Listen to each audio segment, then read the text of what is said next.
Happy morning, everyone.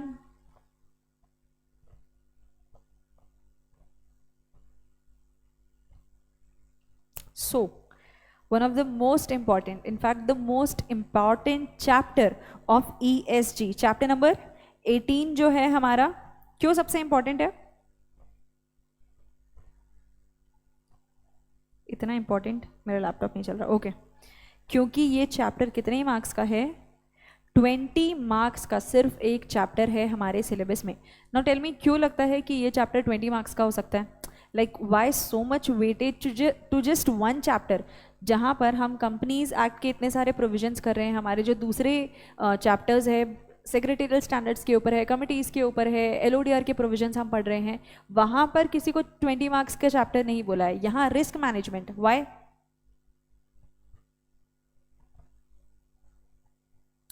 So, yes.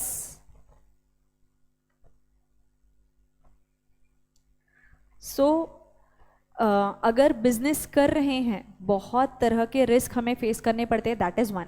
इसके अलावा risk अगर फेस कर रहे हो तो उसे मैनेज करना आना चाहिए, वो बहुत ज़रूरी है. हर एक कंपनी में, हर एक ऑर्गेनाइजेशन में, चाहे वो जितने बड़े लेवल पे ऑपरेट करे हो, जितने छोटे लेवल पे ऑपरेट करे हो, रिस्क होता ही होता है. How are they planning to handle the risk, उससे पहले how are they planning to identify the risk, वो पता करना ज़रूरी है. रिस्क मैनेजमेंट उसी रिस्क का करोगे ना जो आपको पता होगा कि ऑलरेडी हमें पता है कि ये रिस्क आ सकता है, उसके लिए आप सोल्यूशन निकाल के रख सकते हो, उसके लिए you can prepare your self. So that is an important aspect. इसके अलावा इफ़ यू सी, हमारे सिलेबस में ये 20 मार्क्स का क्यों है? तो देखो, बहुत टाइप के रिस्क होते हैं. उसमें से एक होता है कंप्लायंस रिस्क, एक होता है लीगल रिस्क, कि अगर कोई नॉन कंप्लायंस किया तो उसके जो रिस्क हो सकते हैं, उसका जिम्मा किसके ऊपर आता है? उसका जिम्मा आता है बिल्कुल CS के ऊपर. उस कंपनी का, उस ऑर्गेनाइजेशन का जो CS है, उसके ऊपर जिम्मा है कंप्लायंसेस का. अगर कोई नॉन कंप्लायंस हो रहा है, कोई डिले हो रहा है, तो उस केस में जो कंप्लायंस रिस्क आता है, जो पेनाल्टी देनी पड़ेगी वो अलग, कंपनी का नाम बदनाम होगा वो अलग. वो सारी चीज़ें कंसिडर करके this is considered as one of the most important risk, और you can say one of the most crucial risk. तो बहुत टाइप के रिस्क होते हैं, हम आगे देखेंगे कितने टाइप के रिस्क होते हैं. उसमें से एक होता है कंप्लायंस रिस्क, उसकी जिम्मेदारी किसकी है? CS की. इसके अलावा रिस्क इज समथिंग, जैसे हमने बात की कि रिस्क इज समथिंग जो बिजनेसेस में you can not stop it, it is inevitable. Risk होगा ही होगा, कोई भी काम कर रहे हो रिस्क होगा ही होगा. तो यहाँ पर हर एक ऑर्गेनाइजेशन, हर एक कंपनी अभी रिस्क मैनेजमेंट में बहुत ज़्यादा फोकस कर रही है, और उनकी जो बोर्ड मीटिंग्स होती है उसमें एक परमानेंट एजेंडा बन गया है about the risk management. Now when we are talking about board meetings, सारा काम हमें देखना पड़ता है. बोर्ड मीटिंग्स का कन्वीन करने की जो सारी जिम्मेदारी होती है, एक्ट के हिसाब से कन्वीन हो रहा है या नहीं, उसके नोटिस, उसके मिनट्स, वहाँ पर जो डिस्कशन हो रहा है, सब पार्टिसिपेट करें, everything, voting, resolution, everything we have to consider. Now understand, एक बोर्ड मीटिंग चल रही है, वहाँ रिस्क मैनेजमेंट से रिलेटेड आपसे सवाल नहीं पूछेंगे, लेकिन वहाँ पर जो चीफ रिस्क ऑफिसर है या फिर जो बोर्ड ऑफ डायरेक्टर्स है, एक दूसरे से डिस्कस कर रहे हैं. वहाँ पर आपको पता ही नहीं है कि वो क्या बातें कर रहे हैं, वहाँ पर आपको पता ही नहीं है कि वो कितने रिस्क के बारे में बातें कर रहे हैं. रिस्क एनालिसिस, रिस्क असेसमेंट, इसमें डिफ्रेंशिएशन करना आपको नहीं आ रहा है. सो वहाँ पर आपको बिल्कुल बाउंसर जा रही है चीज़ें, दैट वोंट हेल्प ना. और गलती से आपसे अगर किसी चीज़ पे एडवाइस ले ली गई और आपको नहीं पता कि इसमें होता ही क्या है, तो वहाँ पर हो जाएगी बहुत बड़ी बेइज्जती. इसीलिए as a CS we should know the basics of risk and risk management. हमें पता होना बहुत ज़रूरी है. हमारे पास एडवाइजरी का रोल होता है, advisory to the senior executives and the board of directors. तो हमें जो चीज़ें हैं, जो बोर्ड ऑफ डायरेक्टर्स से डिस्कशन करनी होती है, चाहे वो सीनियर मैनेजमेंट उनसे डिस्कस करे या डायरेक्टर्स एक दूसरे से डिस्कस करे, उसके बारे में बेसिक नॉलेज तो हमें होनी ही चाहिए. और वो बेसिक नॉलेज इतना इंपॉर्टेंट है कि यहाँ पर उसके ऊपर एक चैप्टर है आपके प्रोफेशनल लेवल पे, और वो चैप्टर 20 मार्क्स का है. ठीक है, यस. सो यहाँ पर रिस्क मैनेजमेंट का जो चैप्टर है, एकदम बेसिक से रिस्क क्या होता है से लेके रिस्क हैंडल करने के कितने तरीके हैं, सारी चीज़ें कवर्ड हैं. सो इफ़ यू सी, ये चैप्टर शुरू करने से पहले, बहुत इंपॉर्टेंट चैप्टर है, 20 मार्क का है, बहुत एकदम शिद्दत से हमने पढ़ना है. तो उसमें कुछ चीज़ों का हमें ध्यान रखना है. कुछ चीज़ें I want from you all. What? Number 1 thing, attend all the lectures. एक लेक्चर भी अगर आप मिस कर देते हो बीच में, जैसे हमारे यहाँ पर कंटेंट मिस कर रहा है हमारा लैपटॉप, एक लेक्चर भी अगर आप मिस कर देते हो तो वहाँ पर जो हमारा सीक्वेंस चल रहा था, जो फ्लो चल रहा था, आपको नहीं समझ आएगा कि आपने कहानी बीच की सुनी ही नहीं ना। तो बाद में अगर आप आके ज्वाइन भी कर रहे हो तो you won't be able to understand that much. भले ही आपने वो बैकलॉग कवर करने के लिए बाद में देख लिया, but it won't help as much. So इसलिए ज़रूरी है आप सारे लेक्चर्स अटेंड करें, ठीक है। That is one. Number 2 is learn with मी। जो भी चीज़ें इस चैप्टर को हम बहुत डिटेल में बहुत आराम से डिस्कस करने वाले हैं, ज़्यादा लेक्चर्स लगेंगे इसके लिए, और जैसे जैसे हम पढ़ते जाएंगे वैसे वैसे ही हम देखते जाएंगे कि इसको याद कैसे करना है। So you have to ensure that you are present there in the class every day and present with full mind and of course with full body you will be there. So you have to be 100% present in the class. That is number 2.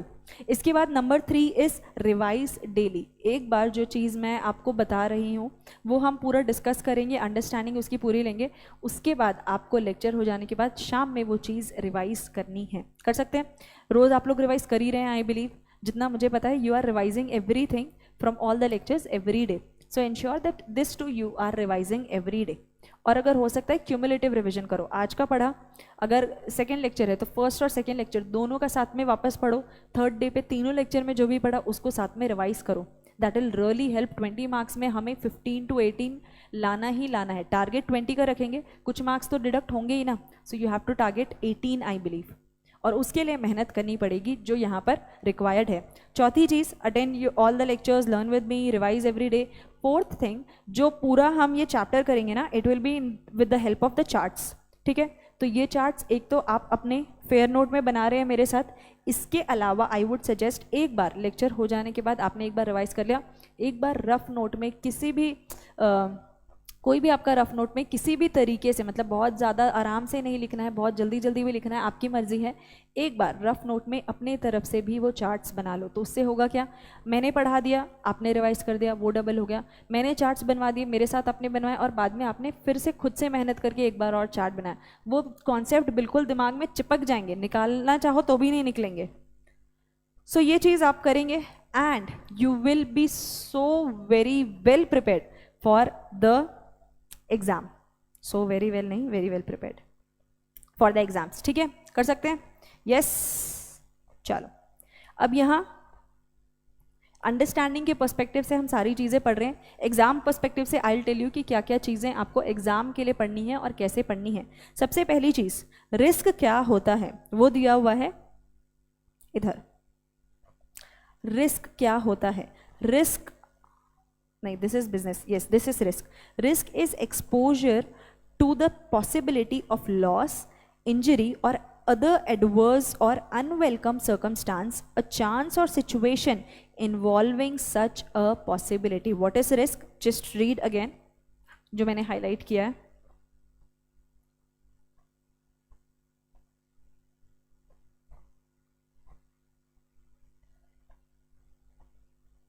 Yes, so Oxford dictionary के हिसाब से risk क्या है? ऐसा कोई भी situation, ऐसा कोई भी चांस जिससे ऐसी पॉसिबिलिटीज़ है कि सामने वाले को चोट लगे या फिर सामने वाले का किसी भी तरीके से नुकसान हो, कोई भी ऐसी चीज़ जो सामने वाले के फेवर में नहीं है, वो चीज़ सामने वाले के लिए रिस्क है। Anything, it is in the context of a human being और अ थिंग और अ बिजनेस, एनीथिंग, सारे कॉन्टेक्स्ट में अगर हम बात करें रिस्क क्या है? ऐसी कोई भी सिचुएशन होने के चांसेस, होने के पॉसिबिलिटीज़ जिससे नुकसान हो सकता है, जिससे चोट लग सकती है, जो हमारे फेवर में नहीं है, उसकी जो पॉसिबिलिटी है कि वो हो सकता है, हो गया है तो दैट हैज़ अकर्ड, हो सकता है, वो जो चांसेस है, वो जो पॉसिबिलिटी है, वो होता है रिस्क, ठीक है। इसके अलावा बिजनेस के कॉन्टेक्स्ट में अगर हम बात करें, बिजनेस के कॉन्टेक्स्ट में क्या होता है रिस्क? बिजनेस के कॉन्टेक्स्ट में anything that prevents an organisation from achieving its goals, कोई भी ऐसी चीज़ जो एक ऑर्गेनाइजेशन को अपने गोल्स अचीव करने से रोक रही है, anything that prevents an organization from achieving its goals, that thing is a risk for the business, that thing is a risk for the organization. Clear? So पहले तो basic risk, दूसरा हो गया बिजनेस के कॉन्टेक्स्ट में risk. Clear है? हाँ, अब आते हैं जैक के डेफिनेशन पे. Today's fast-paced business environment encounters a complex and ever-changing risk landscape that may negatively impact the organizational value. The only way to respond to it is by having a dynamic and holistic perspective of risk management approach to ensure business continuity. आपने problem समझ लिया, आपने समझ लिया risk क्या होता है, business के लिए रिस्क क्या होता है, पर सिर्फ प्रॉब्लम समझने ही इनफ है क्या? You should understand your problem and you should find out a solution and act on it, तभी वो पूरा कंप्लीट होता है. और रिस्क पहचानना, उसे समझना, उसको इवैल्यूएट करना, उसके लिए सोल्यूशन निकालना और वो सोल्यूशन को एक्शन में लाना, वो पूरा जो कंप्लीट स्ट्रक्चर है, दैट इज़ रिस्क मैनेजमेंट. और आज की दुनिया में रिस्क मैनेजमेंट बहुत ज़्यादा ज़रूरी है. कोई भी काम कर रहे हैं, बहुत ज़्यादा ज़रूरी है कि आप पहले से कंसिडर करें क्या रिस्क आ सकते हैं, और अगर वो हो जाता है तो हम उसे कैसे सॉल्व करेंगे. यस. और अगर कोई भी बिजनेस कर रहे हैं, of course you should be willing to take some risk. No risk, no reward. Yes, no risk, no reward. Risk cannot be avoided like stress, and one must learn to deal with it. Risk can at most be controlled or reduced. Risk जितना हो सकता है आप precautions लेके control कर सकते हैं, उसका जो इफेक्ट है वो कम कर सकते हैं, लेकिन रिस्क कंप्लीटली अवॉइड नहीं कर सकते हैं. 100% कोई रिस्क ही नहीं है, ऐसा कोई काम ही नहीं होता. या तो कोई नया काम करो ही मत, अगर कोई काम कर रहे हैं रिस्क बिल्कुल होगा ही होगा. It is as good as stress. कितना भी ट्राई कर लो, स्ट्रेस आता ही आता है. तो एक तो हमने रिस्क का डेफिनेशन किया, बिजनेस के कॉन्टेक्स्ट में रिस्क का डेफिनेशन. फिनेंस पर्सपेक्टिव से रिस्क का डेफिनेशन क्या है? The probability that an actual return on an investment will be lower than the expected return. जो chances, risk is all about the chances, risk is all about the possibility, probability. So the probability कि जितना हमने return expect किया था, financial terms में जितना हमने return expect किया था, अगर उससे कम मिलने के चांसेस है तो वो क्या है? वो चांसेस हो गए रिस्क. अगर हमने सोचा था इस इन्वेस्टमेंट पे मुझे 10% का प्रॉफिट आएगा, अगर वो 10% नहीं मिलता है, 10% से कम मिलने के जो भी चांसेस है, वो है मेरा risk in the financial perspective. So the probability that the actual return on an investment will be lower than the expected return. तो यहाँ रिस्क के और रिस्क मैनेजमेंट के बारे में हमने पढ़ा. अब रिस्क मैनेजमेंट को थोड़ा डिटेल में समझते हैं. रिस्क तो हम समझ गए, 3 तरीके से हम रिस्क समझ गए, in general, business perspective, financial perspective. Now risk, हमें डेफिनेशन पता चल गया. रिस्क मैनेजमेंट क्या होता है? So risk management, the phrase risk management is used to refer to the procedures that help organisations identify, understand, assess and manage their risks. The procedures that help organizations identify, understanding, assessing and managing their risks will increase likelihood of their success while minimizing, नहीं शायद यहाँ that नहीं आएगा, while minimizing the consequences and chances of failure. Risk management का मतलब सबसे पहले risk पहचानना, उसे समझना, उसे असेस करना, उसके प्रोज एंड कॉन्स देखना, उसका इफेक्ट देखना और उसको मैनेज करना. ये जो पूरा प्रोसेस है ना, रिस्क पहचानने से लेके रिस्क मैनेज करने तक का, उससे होगा क्या? उससे आपके सक्सेस के चांसेस बढ़ा रहे हैं आप और फेलियर के चांसेस कम कर रहे हैं. ये पूरा जो तरीका है, ये जो स्ट्रक्चर है, ये जो फ्रेमवर्क है, दैट इज रिस्क मैनेजमेंट. सो जो भी प्रोसीजर्स आप अप्लाई कर रहे हैं रिस्क आइडेंटिफाई करने के लिए, उसे समझने के लिए कि ये रिस्क हो सकता है, ओके ये रिस्क हमें बता दिया गया क्यों हो सकता है, अगर हुआ तो उसके कॉन्सिक्वेंसेस क्या होंगे, हम कैसे ये रिस्क होने से रोक सकते हैं. ये जो सारे प्रोसीजर्स एक ऑर्गेनाइजेशन अप्लाई करती है, those together are called risk management. और ये क्यों किया जाता है? ताकि हमारे ऑर्गेनाइजेशन के सक्सेस के चांसेस बढ़े और फेलियर के चांसेस कम हो. समझा क्या? Are we clear what is risk management? Are we clear? Yes. All organizations, no matter how big or little, should practice risk management. Effective risk management procedures promote accountability, performance evaluation, compensation. ये आगे benefits, advantages में आ जाएंगे कि क्या फ़ायदे हैं risk management के। बहुत फ़ायदे, आप पहले से प्रिपेयर्ड रहोगे, आपका नुकसान कम होगा, आपको पता होगा कि आपके यहाँ पर क्या रिस्क हो सकते हैं। You would be able to hold accountable a person जिसकी जिम्मेदारी थी कि ये सारी चीज़ों का ध्यान रखना है। आपका बिजनेस परफॉर्मेंस अच्छा होगा, आपका प्रॉफिट बढ़ेगा। वो सारे एडवांटेजेस बिल्कुल रिस्क मैनेजमेंट के होते हैं। The company strategy incorporates risk management. It is an essential management tool for protecting company assets so they can be used productively. Of course, risk management अगर आप पहले से पता कर रहे हो कि क्या दिक्कतें आ सकती है, सारी की सारी चीज़ें हो सकता है आप पता ना कर सको, रिस्क सारा का सारा हम आइडेंटिफाई नहीं कर सकते हैं, लेकिन जितना हमने आइडेंटिफाई किया उसके सोल्यूशन तो हम रेडी रखेंगे ना, वहाँ पर तो हमारा नुकसान नहीं होगा। अगर हमें पता ही नहीं था कि ये रिस्क हो सकता है, हमने उसके लिए प्रिपेयर ही नहीं किया और वो हो जाता है, तो उसका जो नुकसान होगा it will be huge, it will be bigger as compare to the risk जिसके लिए हमने ऑलरेडी चीज़ें प्रिपेयर की थी, प्लान करके रखी थी। इसलिए रिस्क मैनेजमेंट बहुत ज़रूरी होता है। यस, तो ये पहला जो पेज था उसमें हमने क्या चीज़ें देखी? उसमें हमने देखी 3 चीज़ें। पेज 1 पर 3 चीज़ें देखी। रिस्क का डेफिनेशन इन जनरल, बिजनेस के कॉन्टेक्स्ट में और फाइनेंशियल कॉन्टेक्स्ट में, फाइनेंशियल पर्सपेक्टिव से। दूसरा रिस्क मैनेजमेंट का डेफिनेशन और तीसरा रिस्क मैनेजमेंट का concept.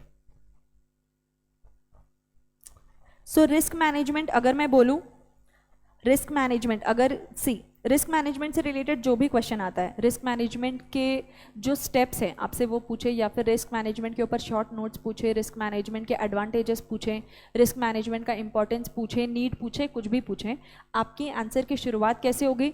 It will start with introduction to risk management. Correct. It will start with introduction to risk management कि risk management क्या है।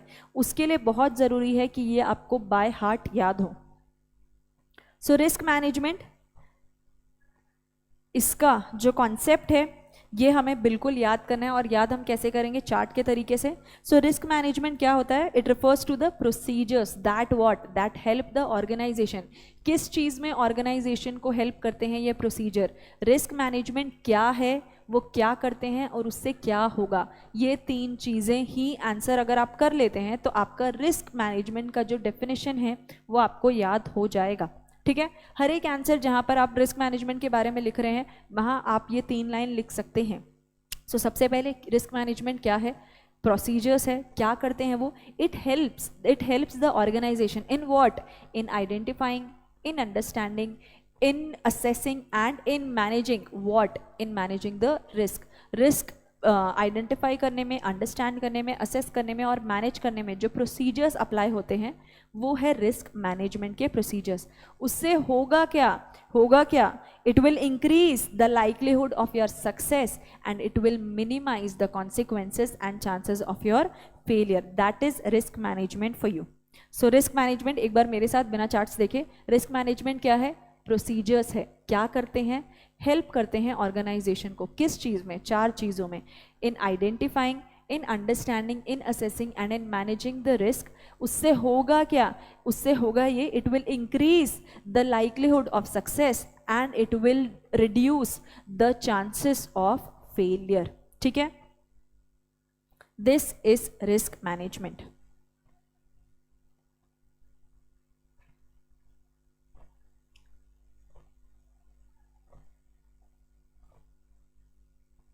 This you will note down.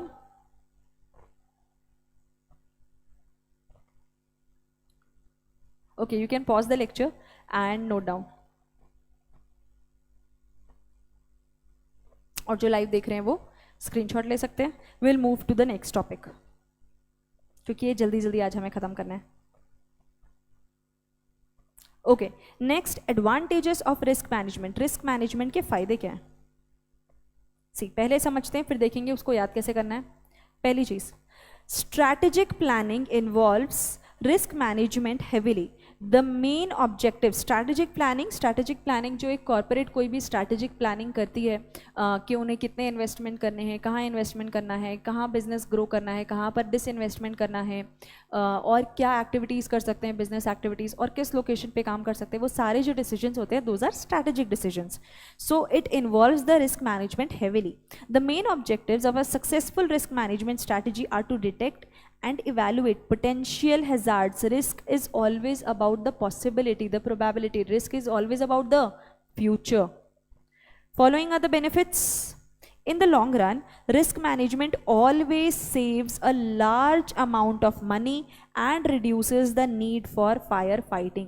अगर आपको पहले से पता है कि हमारे यहाँ पर एक्सीडेंट के चांसेस ज़्यादा हैं, हमारा काम ही ऐसा है जहाँ पर एक्सीडेंट के चांसेस ज़्यादा हैं, ह्यूमन जो है, जो वर्कर्स हैं, उन्हें चोट लग सकती है, पहले ही इंश्योरेंस करवा लो. उससे क्या होगा, जो आपका बाद में खर्चा होता, जो आपको कॉम्पेंसेशन देना पड़ता, जो लोगों का नुकसान होता, वो नहीं होगा. So it will save a lot of money.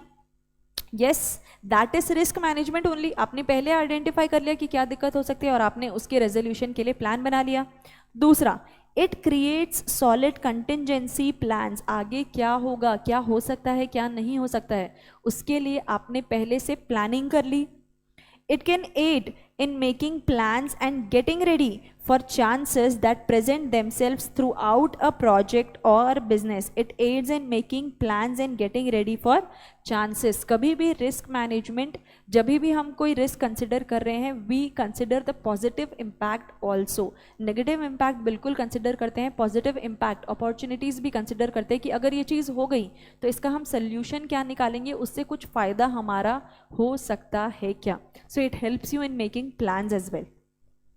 Strategic and corporate planning is enhanced by risk management by reducing legal action or avoiding breakages. It lowers the cost. अगर कोई दिक्कत आई, आगे लीगल केसेस हो रहे, लीगल एक्शन लिया जा रहा है, वो कब होगा, जब आपने वो दिक्कत के लिए कोई मेजर ही नहीं लिया था. जैसे आपको पता था कि आगे जाकर हमें लेट्स से कोई मशीनरी का इस्तेमाल कर रहे हैं, and if you have not considered कि वो मशीनरी ब्रेक डाउन कर सकती है, या फिर मशीनरी का अगर आप पहले उसकी चेकिंग करवा रहे हैं कि उसमें कोई भी फॉल्ट ना हो, या फिर उसका एक बार टेस्टिंग करवा रहे हैं, दिस इज़ रिस्क मैनेजमेंट. आगे दिक्कत ना हो उससे पहले आपने रिस्क आइडेंटिफाई कर लिया और उसे हैंडल कर लिया. वो आपने किया तो हुआ क्या, उससे आगे जो अनवेलकम सिचुएशन होती, या फिर ऐसी कोई सिचुएशन होती which you don't want, which is not in your favour, उससे बच गए. लीगल एक्शन नहीं होगा, और लीगल एक्शन नहीं होगा तो of course it will help in saving your costs. It establishes greater dependability among the interested parties resulting in increased reputation. और दूसरा जो अगला है वो भी रिलेटेड है. Reliable risk management procedures comfort significant stake holders across the entire firm. अगर आपके रिस्क मैनेजमेंट स्ट्रैटेजीज बहुत अच्छे हैं, आपने पहले से ही रिस्क के लिए अपने आप को प्रिपेयर किया हुआ था, और मान लो वो रिस्क अकर होता है and you are able to handle it very well, तो उस केस में क्या होगा, आपका रेप्यूटेशन अच्छा होगा या खराब होगा. ऑफ कोर्स अच्छा होगा, क्योंकि लोगों को देख के लगेगा कि ओके ये सिचुएशन आई थी इस कंपनी के पास, इस कंपनी के साथ ये सिचुएशन हुई है, और they were able to handle it so well. So जो रिलायबिलिटी है, जो डिपेंडेबिलिटी है, वो बढ़ेगी ही बढ़ेगी. आपके ऊपर जो विश्वास है वो बढ़ेगा, आपका रेप्यूटेशन बना रहेगा. So this is how it helps in non financial terms as well. So these are some of the benefits of risk management.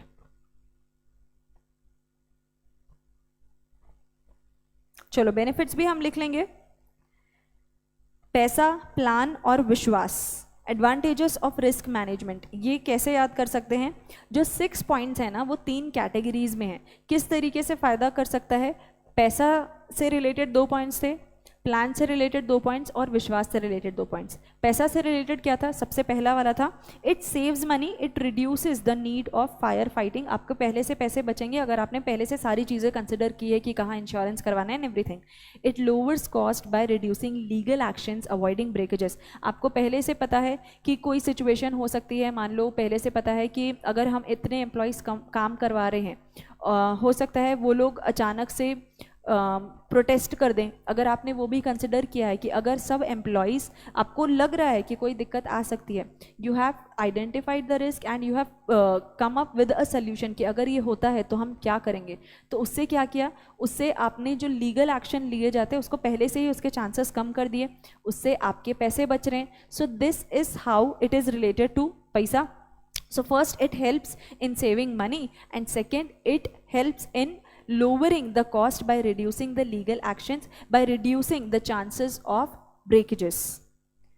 Plan बनाने में जो कंटिंजेंसी प्लान बनाना है उसमें मदद करता है और इन जनरल जो बिजनेस प्लान बनाने होते हैं उसमें रिस्क मैनेजमेंट मदद करता है. इसके अलावा विश्वास, विश्वास से रिलेटेड जो लास्ट 2 पॉइंट्स थे, it establishes greater dependability, increase reputation, आपका नाम बढ़ेगा. अगर देख के समझ आ रहा है कि ये कंपनी अच्छा परफॉर्म कर रही है, कोई भी रिस्की सिचुएशन आती है, it is able to come back, it is able to make a come back, तो वहाँ पर नाम बनता है, नाम खराब नहीं होता है. दूसरा, इससे जो भी स्टेक होल्डर्स है उनको विश्वास मिलता है कि वो लोगों ने जिस कंपनी में इन्वेस्ट किया है या फिर जो एम्प्लॉयज़ है दोज आर स्टेक होल्डर्स, जो सप्लायर्स है those are stake holders, they would be able to rely on your organisation. ठीक है, चलो इसको लिख लेंगे फटाफट, फिर शुरू करते हैं रिस्क मैनेजमेंट के स्टेप्स.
Done done done.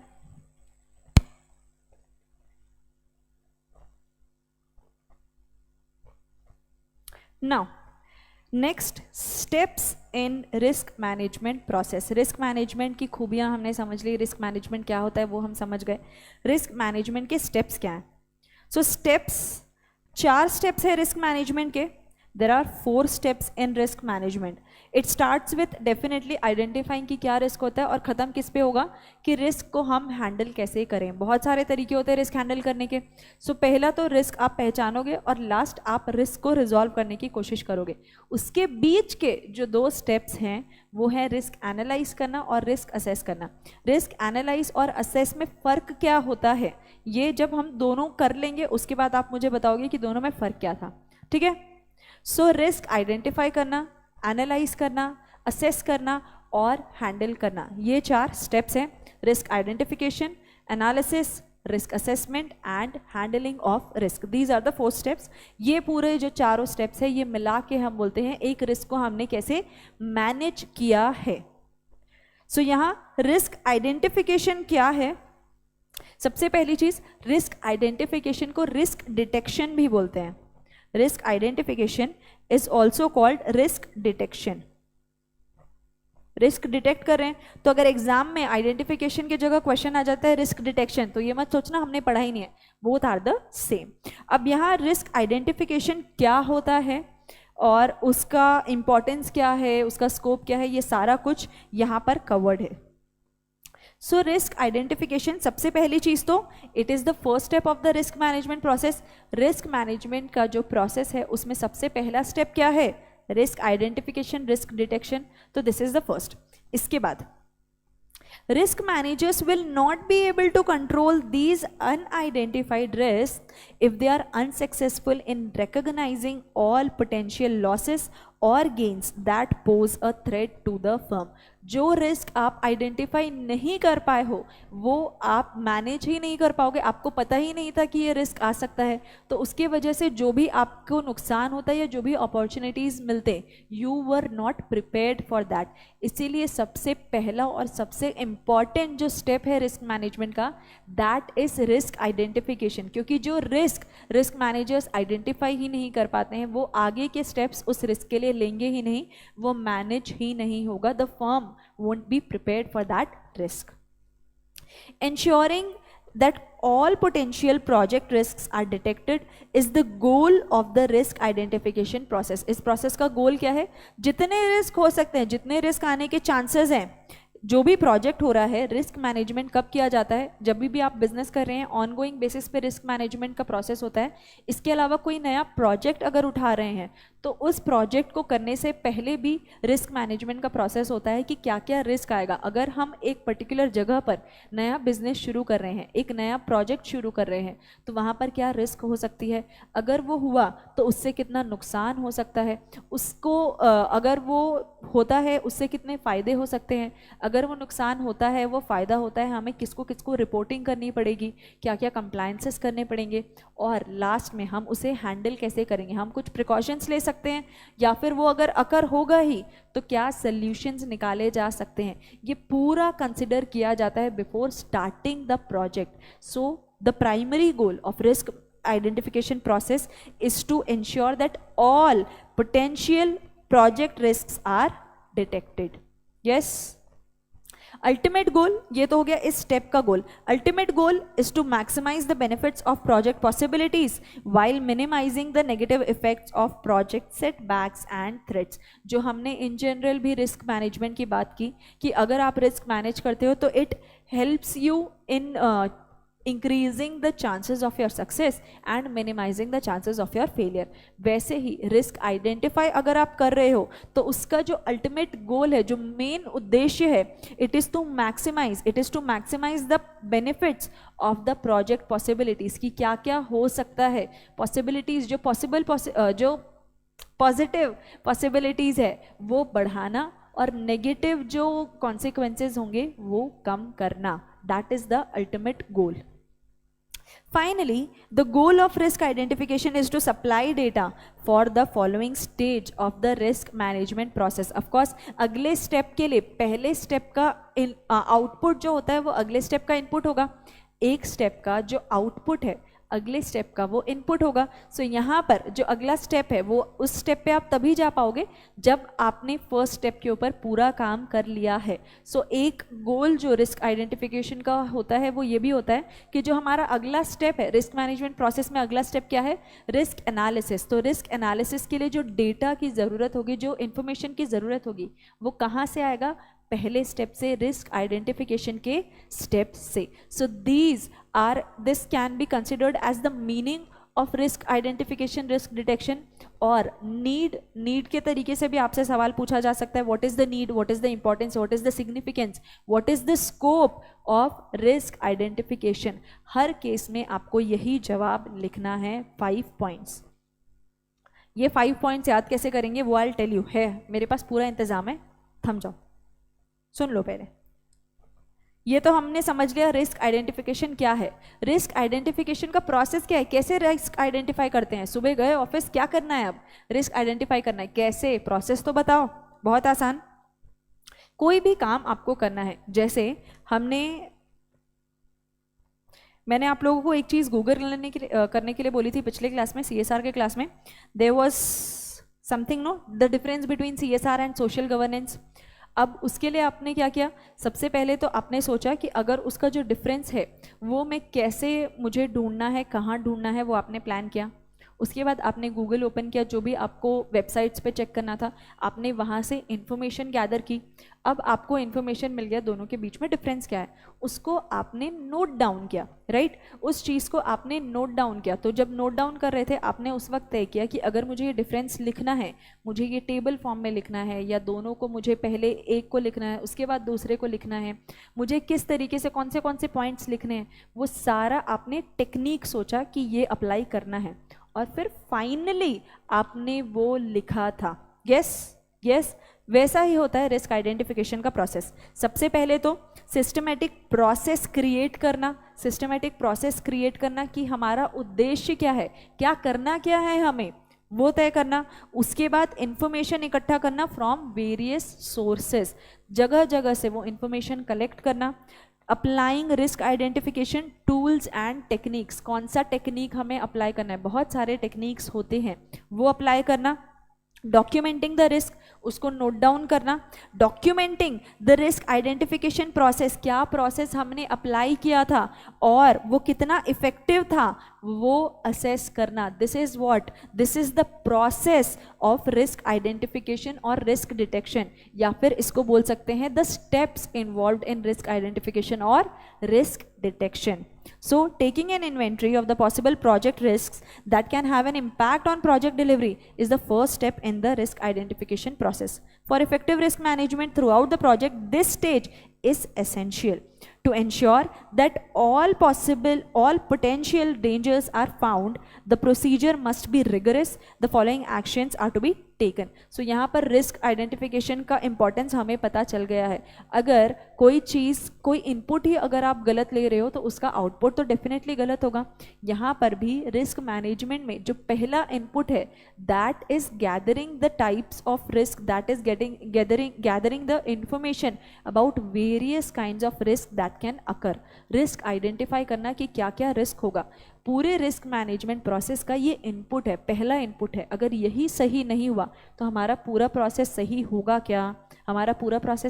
क्या, डेफिनेटली नॉट. सो यहाँ पर सबसे पहले आपको देखना है कि क्या हमारे ऑब्जेक्टिव है, इस प्रोजेक्ट के ऑब्जेक्टिव क्या हैं और what are the success factors. उसके बाद इंफॉर्मेशन गैदर करोगे. अब ये इंफॉर्मेशन कैसी होनी चाहिए, ये इंफॉर्मेशन रिलायबल सोर्सेस से होनी चाहिए, अच्छी क्वालिटी के इंफॉर्मेशन होने चाहिए. रिलायबल और high quality information is essential. Information ही गलत होगी तो आगे का पूरा प्रोसेस गलत ही होगा. उसके बाद अप्लाई करना techniques. The choice of the best suitable techniques will depend on the types of risk and activities. क्या टेक्निक्स हम अप्लाई कर रहे हैं रिस्क आइडेंटिफाई करने के. अगर मुझे रिस्क पहचानना है क्या टेक्निक्स है, जो लोग वहाँ पर उस प्रोजेक्ट में काम कर रहे हैं उनसे सवाल जवाब करना, उनका इंटरव्यूज़ लेना, क्वेश्चनेयर्स बनाना, एक्सपर्ट से पूछना, जो प्रोजेक्ट ऑलरेडी हुए हैं उसका पूरा डॉक्यूमेंटेशन कंसिडर करना कि उस वक्त क्या क्या दिक्कतें आई थी उसे कंसिडर करना। ये सारे जो तरीके हैं ना, अलग अलग तरीके हैं रिस्क आइडेंटिफाई करने के, these are the tools and techniques. जो क्वेश्चनेयर्स हैं, जो इंटरव्यूज़ हैं, एक्सपर्ट ओपिनियन ले रहे हो, पास्ट एक्सपीरियंस अपना देख रहे हो, या फिर कोई सिमिलर प्रोजेक्ट, ये प्रोजेक्ट पहली बार कर रहे हो, पास्ट एक्सपीरियंस नहीं है, कोई दूसरा प्रोजेक्ट किया होगा, वहाँ पर जो जनरल दिक्कतें आई थी which was not project specific, in general जो दिक्कतें आई थी लोगों की, सामान की, वो क्या दिक्कतें थी, ये सारा जो तरीका होता है कि किसके बेसिस पे हम आइडेंटिफाई करेंगे risk, those are the tools and techniques. तो आपको चूज करना पड़ेगा आपके प्रोजेक्ट के हिसाब से कौन से टूल्स और टेक्निक्स अप्लाई करने हैं टू आइडेंटिफाई द रिस्क। इसके बाद रिस्क आइडेंटिफाई कर लिया, अब उसे लिख लो। कहाँ लिखेंगे? रिस्क रजिस्टर में। कहाँ लिखेंगे? रिस्क रजिस्टर में लिखना होगा along with a risk breakdown structure along with causes and consequences. ये रिस्क अगर हम लिख रहे हैं कि एम्प्लॉयज काम छोड़कर जा सकते हैं, दिस इज अ रिस्क। ये रिस्क क्यों हो सकता है, हमें क्यों लग रहा है कि ये रिस्क हो सकता है, हमने उन्हें सही कंडीशंस प्रोवाइड नहीं की, उनके सेफ्टी का ध्यान नहीं रखा, उनके वेलफेयर का ध्यान नहीं रखा, तो वो नौकरी छोड़कर जा सकते हैं। That can be the causes. अगर वो चले गए तो क्या नुकसान होगा, what can be the consequences, ये पूरा लिखना होता है। The breakdown structure, the risk breakdown structure, risk क्या हो सकता है, क्यों हो सकता है और उससे क्या होगा, ये पूरा नोट डाउन करना किसमें? रिस्क रजिस्टर में। तो सबसे पहले क्या किया, एक सिस्टमेटिक प्रोसेस कि हमारे प्रोजेक्ट का उद्देश्य क्या है। उसके बाद हमने जगह जगह से इंफॉर्मेशन गैदर की और हमने डिसाइड किया कौन सा टूल और टेक्निक अप्लाई करना है। अब हमारे पास रिस्क आइडेंटिफाइड रेडी है, अब उसे हमें लिखना है। कहाँ लिखेंगे? रिस्क रजिस्टर में लिखेंगे। यहाँ पर हो गया रिस्क आइडेंटिफिकेशन का काम खत्म। अब जो प्रोसेस आपने अप्लाई किया था, आगे फ्यूचर में भी तो और बिजनेस करोगे ना, और प्रोजेक्ट करोगे, उस वक्त फिर से शुरुआत से शुरू करोगे क्या? उस वक्त के लिए there should be something to refer. अगर पास्ट में सारा कुछ काम किया है उसे डॉक्यूमेंट कर लेते हो कि हमने क्या क्या स्टेप्स लिए थे, अगले बार के लिए आसानी हो जाएगी। So to improve and ease the risk identification process for future projects, the approach, participants and scope of the process should be recorded. वो भी आपको रिकॉर्ड करके रखना चाहिए। इसके अलावा the effectiveness of the chosen process should be critically assessed after the project is completed for future use. ना सिर्फ आपका अप्रोच की किस तरीके से आइडेंटिफाई किया, वो कितना इफेक्टिव था वो बताना भी ज़रूरी है। एक तो बताना क्या किया, क्या किया वो सही था या नहीं था, अगर वो सही था तभी अगली बार अप्लाई करेंगे, अगर वो गलत था उस गलती से क्या सीखा वो भी नोट डाउन करोगे तो अगली बार उस चीज़ को भी कंसिडर करेंगे ना। सो ना सिर्फ रिस्क रिकॉर्ड करना है, रिस्क असेसमेंट, रिस्क आइडेंटिफिकेशन का प्रोसेस भी आप रिकॉर्ड करोगे और वो इफेक्टिव था या नहीं वो भी रिकॉर्ड करोगे। ओके, समझा या नहीं? दीज आर द प्रोसेस और स्टेप्स ऑफ रिस्क आइडेंटिफिकेशन और डिटेक्शन। चलो एक बार जो चीज़ें हमने की लेट्स फटाफट रिवाइज। सबसे पहले तो हमने रिस्क क्या होता है वो देखा बिजनेस टर्म्स में, फाइनेंशियल टर्म्स में। रिस्क मैनेजमेंट, एक बार मेरे साथ वापस, लास्ट टाइम। रिस्क मैनेजमेंट क्या है? प्रोसीजर है। क्या करता है? It helps the organisation. किस चीज़ में हेल्प करता है? Identifying, understanding, assessing and managing the risk। उससे होगा क्या? it will increase the likelihood of success and it will minimize the chances of failure। that is risk management। consequences and chances of failure। फायदे क्या है? 3 categories में थे, पैसा, plan और विश्वास। 3 कैटेगरीज में 6 पॉइंट्स थे, पैसा, प्लान और विश्वास। उसके बाद steps in risk management process. कितने स्टेप्स थे? 4 स्टेप्स थे।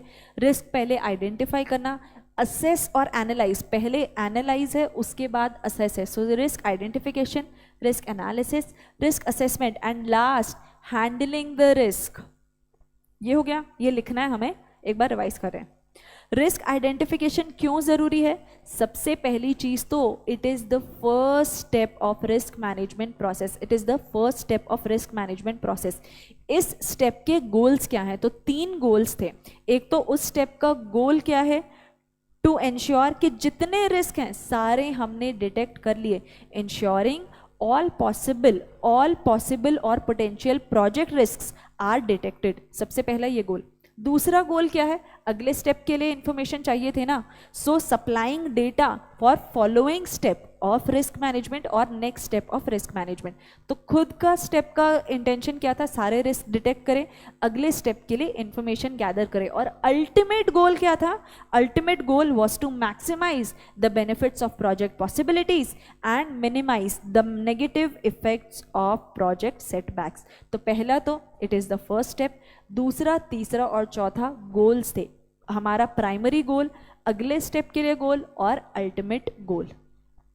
और लास्ट, अगर रिस्क आइडेंटिफाई ही नहीं कर पाओगे तो उसके लिए प्रिपेयर ही नहीं कर पाओगे।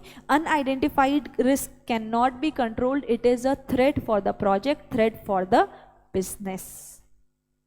एंड लास्ट स्टेप्स हमें बाय हार्ट याद हो गए होंगे।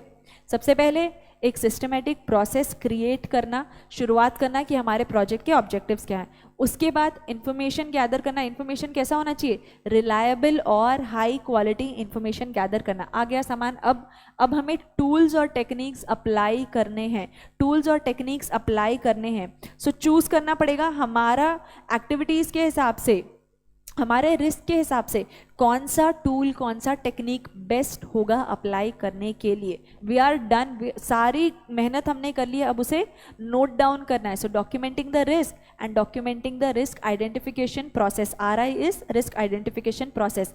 कहाँ डॉक्यूमेंट करोगे रिस्क को, रिस्क रजिस्टर में। सिर्फ रिस्क लिखोगे नहीं, उसके कॉजेस भी लिखोगे, उसके कॉन्सिक्वेंसेस भी लिखोगे। इसके बाद risk identification process future projects के लिए लिखना ज़रूरी है कि हमने कैसे आइडेंटिफाई किया था इस प्रोजेक्ट में, और इसमें कितने लोग इन्वॉल्व थे, क्या स्कोप था इस प्रोजेक्ट प्रोसेस का, सारा हम लिखते हैं। साथ ही साथ हम लिखते हैं the effectiveness of the process, assessing the effectiveness of the process, कि हमने ये जो प्रोसेस अप्लाई किया था ये कितना इफेक्टिव था, ताकि आगे अगर आप यूज़ कर रहे हो तो आपको पता हो कि ये जो प्रोसेस हमने नोट डाउन किया है कि ये प्रोसेस अप्लाई किया था वो फ़ायदेमंद था या नहीं, वो भी डॉक्यूमेंट करना ज़रूरी होता है। ठीक है, now what you will do, you will write down these things and will be done with today's lecture। आपको करना क्या है, आपको याद होगा, मेरे साथ सीख लिया, याद कर लिया, ऐसे ही पूरा चैप्टर हम याद कर लेंगे। आपको इस लेक्चर के बाद, सारे लेक्चर्स हो जाने के बाद आपको रिवाइज करना है, और एक बार ये चार्ट मेरे साथ अभी बना रहे हो, एक बार प्लीज़, एक बार रफ नोट में भी ये चार्ट्स बनाने हैं। कर सकते हैं? यस, चलो, यस यस यस। सो आपको नोट डाउन करना है स्टेप से, है ना? चलो,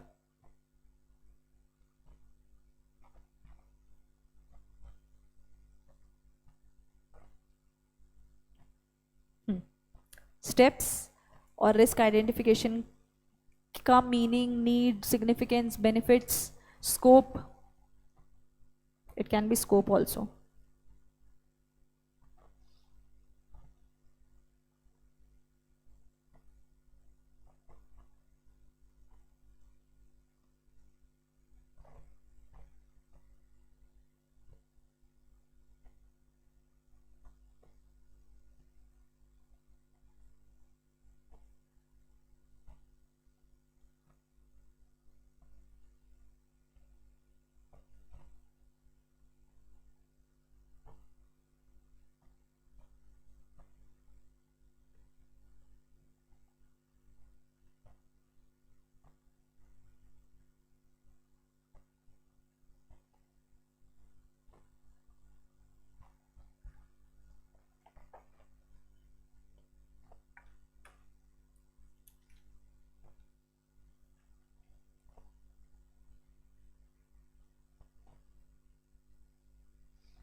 ओके, चलो ये रिवाइज करके आएंगे. I will see you all in the next lecture. Thank you.